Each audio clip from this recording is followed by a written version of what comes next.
Son las 11:06, estamos de regreso y está ya con nosotros la doctora Carolina Herrera, que es especialista en enfermedades respiratorias e intensivista del Hospital Fach. Carolina, ¿cómo está usted? Muy buenos días. Muy buenos días, muchas gracias por la invitación. Más de 2.000 casos en un día, un aumento semanal comparativo de un mes con un 188% aumento de casos. ¿Cómo ve las perspectivas de acá a una semana, a un mes, a 3 meses? Mira, yo diría que si uno habla de un aumento sistemático de casos con una positividad en la región metropolitana casi del 4%, podríamos estar conversando ya de una tercera ola. Eso es absolutamente lícito. Entendamos que esta tercera ola parte con números bajos, afortunadamente, porque ya la población está vacunada, nos pilla en verano, es una situación epidemiológica distinta de cómo partió la primera y la segunda ola.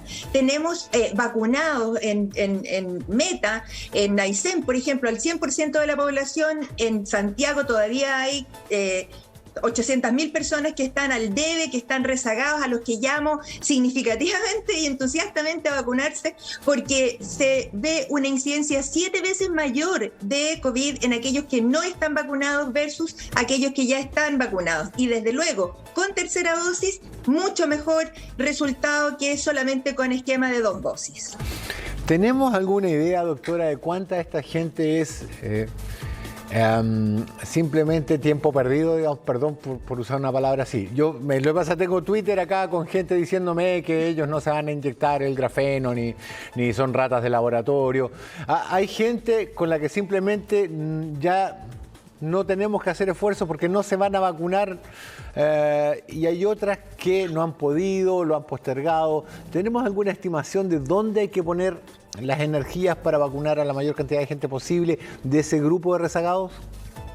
Yo diría que aquí hay una situación en la que nosotros tenemos que ser capaces, y digo nosotros como país, como autoridades de salud, de las cuales yo no soy, pero como especialista, lo que yo haría es facilitar al máximo la llegada de la vacuna a las personas. Si ya hay una cantidad de rezagados que muchos de ellos no es que sean antivacunas, un tuitero puede pesar mucho en información, pero en realidad muchas personas no han tenido el tiempo, la oportunidad, tienen que estar con sus hijos. Debemos salir a buscarlos a las iglesias, a las discotecas, a los restaurantes, a los colegios, a las universidades, poner a disposición móviles en donde podamos nosotros llegar con la vacuna a las personas que incidentalmente por alguna razón personal no han podido vacunarse. 1.200.000 personas todavía que no se han vacunado, y eso incide en forma muy importante en la replicación del virus y en la posibilidad de tener nuevas variantes.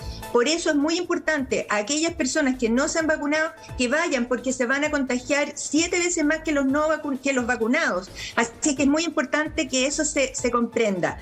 La vacuna no evita el contagio, y nosotros hemos visto pacientes vacunados que han enfermado, pero sí evita la vacuna el contagio, la enfermedad grave de COVID. Por lo tanto, eso explica también por qué hay ahora una discrepancia tan grande entre el ascenso de número de casos y no una gran elevación en el número de fallecidos, porque además estas personas que no hacen la enfermedad tan grave tienen una rémora de semanas o meses entre que entran con COVID y finalmente fallecen. Claro, que fue lo que nos tuvo durante mucho tiempo con cifras altas de fallecidos, pese a que el contacto iba muy, muy a la baja. El contagio, digo. Claro. Eso es muy importante. Nosotros tuvimos pacientes 7 meses hospitalizados. ¿Sabes lo que es eso? Que una persona haya entrado en febrero y haya fallecido en septiembre. Lo que significa en términos de desgaste para esa familia que emocionalmente queda destruida. 37.000 fallecidos por COVID completamente confirmados en cifras oficiales del DEIS. Son cifras muy significativas. Aquí en este país nadie ha muerto por vacunarse, pero sí han muerto 37.000 personas por la enfermedad, y esa es la importancia. Nosotros aquí en el mensaje, desgraciadamente, y digo desgraciadamente con todo conocimiento de causa, no podemos mostrar lo que padece una persona con COVID grave, que es en definitiva lo que llevó a nuestro país a tener que confinarse en en grandes masas de personas, pero en este momento afortunadamente esta ocupación de las UCI ha bajado, tenemos 327 personas en ventilación mecánica y afortunadamente ya tenemos disponibilidad para poder ingresar a otros pacientes que también tienen otros problemas de salud que hubieran quedado postergados. Así que yo llamo a no dilapidar el esfuerzo que se ha hecho hasta ahora, porque esta apertura de las casas, de las fronteras, de los viajes, debe ser hecha todavía con mucha responsabilidad de aquí a fin de año. Yo aquí estoy al aire libre, no hay otra persona conmigo, por eso estoy sin mascarilla, pero nosotros en la UCI ayer 24 horas con mascarilla permanentemente. Entonces, a dar también un poco de esa confianza a las autoridades de salud que de hecho han publicado o están en proceso de publicar la primera experiencia con la dosis de refuerzo, y en eso tenemos también que aprovechar de decir que cualquiera de las 3 dosis, de las 3 marcas de vacuna es mejor que ninguna para una tercera dosis. Le leo las cifras de hoy, doctora. 2.056 nuevos casos, una positividad de 2,95% a nivel nacional, 9.570 casos activos, camas críticas 276, fallecidos lamentablemente son 11, y conversábamos hace poco de un R efectivo de 1,3. O sea, si tenemos 9.570 casos y un R efectivo de 1,3, no se ve muy alentador para la semana que viene. O sea, para la semana que viene y para las elecciones, que claro, yo creo que esa tiene que ser nuestra mirada. Yo creo que vamos a andar por el orden de 3.000 casos al día nuevos de incidencia en 1 o 2 semanas más. Y tenemos que estar mentalmente preparados para eso, porque en realidad, vuelvo a repetir, el COVID leve, si bien en este momento no le mueve la aguja ni al gobierno ni a otras personas, si aumenta en forma exponencial, como suelen tener potencial pandémico exponencial, estas nuevas variantes, la variante Delta o la variante Mu, podría en algún momento aumentar significativamente el ingreso a UCI no porque sea más mortal ni más agresivo, sino que porque hay un mayor número de personas. Claro. En general, el 2% de las personas que tienen el COVID severo van a llegar a las UCI, y eso es muy importante porque ya retrocedimos en la habilitación de estas camas críticas, se disminuyó también parte de la trazabilidad que se había logrado hacer, sí, y eso también es un tema que es muy importante, porque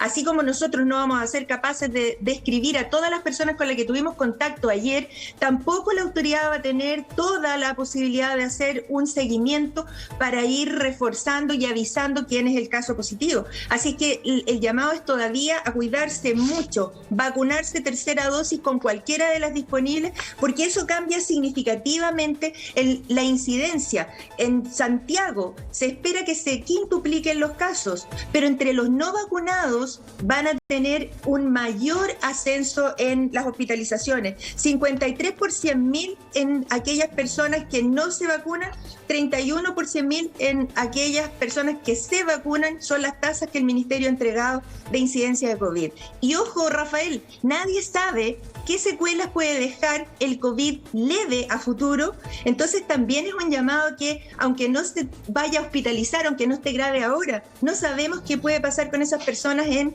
6 meses, un año más, en términos de su función pulmonar o de funcionamiento de algunos otros órganos. Ahora, a mí me preocupó la noticia que nos dio una entrevista la semana pasada el doctor París y el ministro París, ¿sí? Cuando decía que se había bajado en un 40% los recursos de trazabilidad desde las APS a las seremías, lo cual significa, lo dijo él, que íbamos a tener un 40% menos de gente haciendo trazabilidad. Y exactamente. ¿Era el momento para hacerlo? ¿Es el momento para disminuir recursos justo en la primera línea de combate a la pandemia?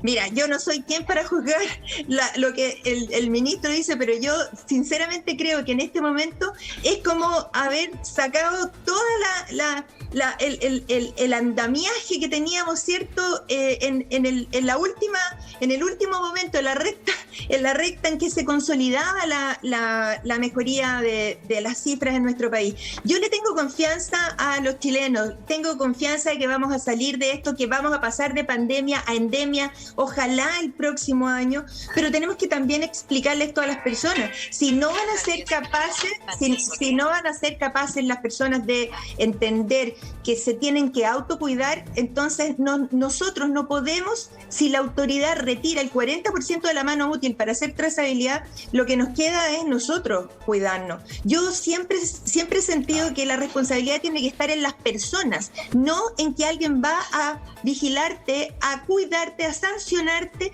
sino que en explicar qué es lo que le pasa a una familia entera cuando pierde a su madre, a su abuela o a su hermano. Y eso es algo que es lo que hay que evitar. El COVID grave, aquel que se hospitaliza, y eso es lo que evitan las vacunas. Sí, el COVID leve se evita en un 50, 56% con la vacunación. Y vuelvo a repetir, no evita el contagio. Una persona vacunada puede contagiarse y exponerse cada vez que sale a la calle. Claro. El ministro también agregó que las personas mayores, a partir de la semana que viene, mayores de 55 años, vacunados hasta el 27 de junio, se van a poder aplicar la tercera dosis de AstraZeneca o Pfizer, dependiendo de la disponibilidad de cada vacunatorio. Eso debería ser muy bueno. Eso es vacunación heteróloga, del otro tipo. Claro, lo que pasa es que ya se ha publicado en experiencia internacional, en revistas serias de investigación científica, que el cruce de vacunas mejora significativamente. El cruce de vacunas me refiero a esquema completo más un refuerzo con una dosis de una marca distinta, claro, de un mecanismo de acción distinto,